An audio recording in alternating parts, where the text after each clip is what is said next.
আসসালামু আলাইকুম, সবাই কেমন আছেন? আলহামদুলিল্লাহ, আমিও আপনাদের দোয়াতে ভালো আছি। তো সকালবেলা ঘুম থেকে উঠে গিয়েছে সবাই, আর আমার ছোটো মেয়ে এখনও বিছানায় শুয়ে শুয়ে মোবাইলে গেমস খেলতেছে। আর এদিক দিয়ে খেলা চলতেছে টিভিতে। তবে নেইমারের আশা করে আর কি ফোন ক্যামেরাটা ধরছি, আর গিয়ে দেখি যে মেসিকে দেখলাম। তো যাই হোক, আপনাদের ভাইয়া নিচে গিয়েছিল, তো আনছে হচ্ছে গরম মশলা শেষ, অল্প অল্প করে আনছে আর কি, জিরা আর একটা মুরগি আনছে, আজকে মুরগি ভুনা করব। তো সেই মুরগি ভুনার রেসিপিটাই আপনাদের সাথে শেয়ার করব, আর ঘরের কিছু টুকিটাকি কাজ। তো এখান দিয়ে সকালবেলা যেহেতু নাস্তা তো করতে হবে, রাতের বেলা রুটি বানানো হয় নাই, তো আমার মেয়ে আর কি রুটি বানানোর জন্য আটা করে নিয়েছে, এখন রুটি বানাবে। আর রাতের বেলায় যে থালা বাসন ধোয়া হয়েছে এগুলো কিছুই গুছানো হয় নাই। আর আমার শরীরটা আজকে অনেক খারাপ, প্রেশার কমে গিয়েছে, তো সবাই আমার জন্য দোয়া করবেন। আর এদিক দিয়ে গরম পানি বসানো হয়েছে, কাপড় ধোয়া হবে আর কি। দুইটা চাদর বৃষ্টির জন্য আর কি ধুইতে পারি নাই, 2 দিন 3 দিন তো বৃষ্টি ছিল, তো তুলে রাখছি, ওইগুলো আজকে ধুবো আর কি। তো মুরগিটা এখানে বের করে নিলাম, কারণ অনেকক্ষণ পলিথিনের মধ্যে থাকলে মুরগিটাতে একটা কেমন জানি একটা ভাবসা একটা গন্ধ হয়ে যায়। বের করে রাখলাম। আর বেসিন তো খালি, আর এটা ধুয়ে রাখি।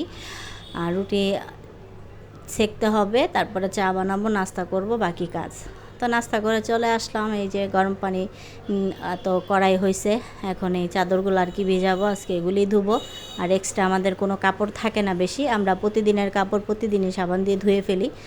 আর এদিক দিয়ে ডাল বসিয়েছিলাম, ডালও হয়ে গিয়েছে, এখন জাস্ট একটু করব ঘুটে, তারপরে হচ্ছে হলুদ দিব, আর সব কিছু কেটে রেখেছি, বাগার দিয়ে দিব। আর মুরগিও কাটা হয়ে গিয়েছে, এগুলো ভালো মতো আর কি ধুয়ে নিব। তো ডালটার মাঝখানে আমি ঘুটে নিয়েছি আর কি, তো এখন বাগার দিয়ে নিব। এর মধ্যে হঠাৎ করে আর কি আদা রসুন বাটা শেষ হয়ে গেছে মনে হয়েছে, তো ফ্রিজ থেকে এটা নামায় রাখছিলাম, তারপরে এটা এখন ব্লেন্ডার করে নিব। আর টাটকা ব্লেন্ডারের আদা রসুনের তরকারি কিন্তু অন্যরকম একটা টেস্ট আসে। তো এই তো ব্লেন্ডার করা হয়ে গিয়েছে, মাংস ধুবো। আর ডাল তো বললাম না ঘুটে যে হলুদ দিয়ে দিয়েছি, এখন এটাকে বাগার দিব আর কি।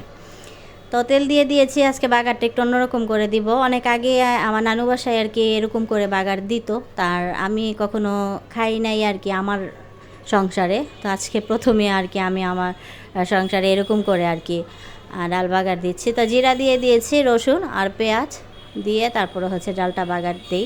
অনেকেই কিন্তু জিরা ফোড়ন দিয়ে এরকম ডাল বাগার খায়, কিন্তু আমি আমার ফ্যামিলিতে আজকেই ফার্স্ট রান্না করছি। আর আগে আমার নানু বাসাতে সবসময় এভাবেই খাইতো, ওইটাই খাইতাম। আর এখন কীভাবে রান্না করে সেটা জানি না অবশ্য। তো ডাল রান্না হয়ে মানে বাগার দেওয়া হয়ে গিয়েছে, এখন নামিয়ে ফেলবো। ডালের কালারটা কিন্তু মাশাআল্লাহ অনেক সুন্দর হয়েছে। এখন এটা নামিয়ে আর কি মাংসটা আমি মাখিয়ে জুগিয়ে নিব। আর ভাতের চাল তো ভেজানোই আছে, তো মাংস ধুয়ে আমি নিয়ে নিয়েছি। তবে অবশ্য মাংস বলা ঠিক না, গোস্তই বলতে হয়, তারপরেও বলতে বলতে আর কি মুখ দিয়ে চলে আসে। তা যাই হোক, মুরগি কেটে আর কি ধুয়ে নিয়েছি, দিয়ে আর এখানে একটা বড় এলাচ দিয়েছি, আর দারুচিনি, ছোটো এলাচ, তেজপাতা, এগুলা সব কিছু দিয়ে আদা রসুন দিব, দিয়ে পরিমাণ মতো মশলা সবগুলাই দিব আর কি। তো আমি আজকে মুরগি যে রান্না করছি ওইটা যখন হয়ে আসছে, তার কিছুক্ষণ আমি একটু আগে রোস্টের যে মশলাটা থাকে ওইটা থেকে সামান্য একটু দিয়েছিলাম, যাতে ফ্লেভারটা একটু অন্যরকম আসে। আর এমনিতেও আমি মুরগি ভুনা করলে আমার এক্সট্রা কিছু মশলা আছে, সিক্রেট মশলা যেটা বলে, ওইটা আমি ক্যামেরাতে দেখাই না, ওইটা আমি আমার প্রসেসিংয়ে পরে এটা অ্যাড করি। ক্যামেরাতে এমনি আর কি সাধারণভাবেই দেখাই, কিন্তু সিক্রেট কিছু মশলা আছে ওইটা আমি আলাদা দেখাই, এই না মানে আলাদাভাবে আমি ইউজ করি। এই জন্য আমার তরকারির কালার বলেন আর হচ্ছে স্বাদ বলেন সবার থেকে একটু ডিফারেন্ট আসে। তো কাঁচামরিচ দিয়ে দিয়েছি, আর সব মশলা অল্প অল্প করে দিয়ে দিয়েছি, তেল দিয়ে দিলাম। এখন এটাকে ভালো করে মাখিয়ে তারপরে হচ্ছে আমি বসায় দিব। তো দেখেন সব মশলা দিয়ে এখন এটাকে আমি একদম গরুর মাংস যেভাবে মাখে, তো সেটা সেভাবে মাখিয়ে আমি কিন্তু দিয়ে দিয়েছি। আর এই মাখার মাঝখানে কিন্তু আমি চিনিটা দিয়ে দিয়েছি, সবাই একটু ভালো মতো দেখলে হয়তো বুঝবেন। তো এখন আমি হাত ধুয়ে জাস্ট একটু পানি দিব ছুঁই ছুঁই অবস্থাতে, আর এখান থেকে মাংস থেকে তো পানি উঠবেই। তো ওই পানিতেই হয়ে যাবে। একটু অল্প আঁচ, একটু মানে প্রথমে একটু হাই ফ্লেমে আর কি দিয়ে গ্যাসটা, তারপরে একদম লো করে দিতে হবে। আর এখান দিয়ে দেখেন আমি কিন্তু পা একটা দিয়েছি আর একটা খুঁজতেছি কোথায় গেল কোথায় গেল, পরে কিন্তু দুইটাই খুঁজে পাইছি। ওই দুইটারকে উপরে দিয়ে দিয়েছে। এখন ঢেকে দিব, ঢেকে দিয়ে জাস্ট চুলার জালটা বাড়িয়ে দিয়ে আর কি পানিটা উঠাই নিব, তারপরে হালকা মানে জালটা কমিয়ে দিব। আর এখানে দেখেন সব মশলার বক্স এগুলো সব গুছাইতে হবে। আর এই যে দেখেন অনেকটাই হয়ে আসছে, আর আরও পানি শুকাবে, একদম মাখা মাখা হয়ে যাবে। তো এটা আমি একটু ঢেকে দিচ্ছি আর হচ্ছে নাড়াচাড়া দিচ্ছি, না খুলছি এইভাবে।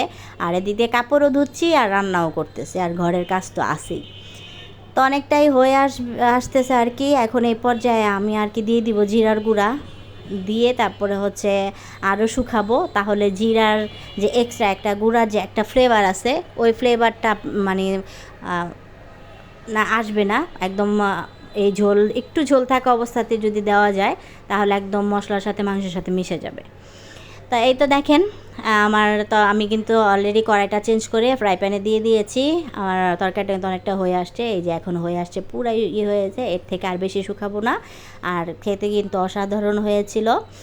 তো আমার রান্না কেমন লাগে এটা সবাই আমাকে জানাবেন, লাইক করবেন, শেয়ার দিবেন, আর হচ্ছে কমেন্টে ভালো মন্দ জানাবেন। তো রান্না শেষ, ভাত বসাইলাম, ভাত রান্না করলে আজকের মতো রান্না এখানেই শেষ। তো আজকের মতো ভিডিও এই পর্যন্ত, সবাই ভালো থাকবেন, আল্লাহ হাফেজ।